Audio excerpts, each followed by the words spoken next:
Online food delivery platform జొమాటోపై restaurant industry విజయం సాధించింది. కస్టమర్ల ఫోన్ నంబర్లను ఈటరీస్తో షేర్ చేసుకునేందుకు ఈ సంస్థ అంగీకరించింది. ఈ విషయంపై జొమాటోకి రెస్టారెంట్ ఇండస్ట్రీకి మధ్య ఇన్నాళ్లు వైరం ఉండేది. అదప్పుడు తెగిపోయినట్లు తెలుస్తోంది.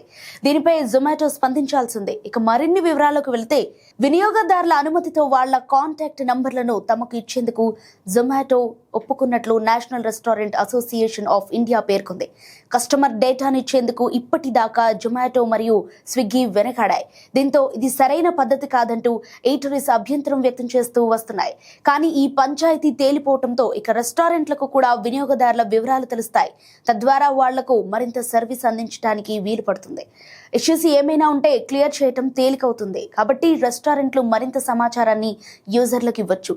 ఇన్నాళ్లు కన్స్యూమర్లే డైరెక్ట్ గా రెస్టారెంట్లకు ఫోన్ చేయడానికి కుదిరేది. ఇప్పుడు రెస్టారెంట్లు కూడా తమ కస్టమర్లకు కాల్ చేయడానికి అవకాశం కలిగింది. ఇప్పటిదాకా వినియోగదారులు నేరుగా రెస్టారెంట్కి సర్వీస్ పొందితే తప్ప వాళ్ల వివరాలు లభించేవి కావు. కానీ ఇప్పుడు ఆ సమస్య ఉండదు. పైగా తమకు ఏ ప్రాంతాల నుంచి ఎక్కువ ఆర్డర్లు వస్తున్నాయనే వివరాలు ఇకపై రెస్టారెంట్లకు లభిస్తాయి. ఇన్నాళ్లు ఆన్లైన్ ఫుడ్ డెలివరీ ప్లాట్ఫామ్లు ఈ డీటెయిల్స్ కూడా ఇచ్చేవి కాదు. ఫలానా విస్తీర్ణం నుంచి ఇన్ని ఆర్డర్లు వచ్చాయని మాత్రమే చెప్పేవి. దీనివల్ల రెస్టారెంట్లు ఆర్డర్లను ప్రిపేర్ చేయడానికి ఎక్కువ సమయం పట్టేది.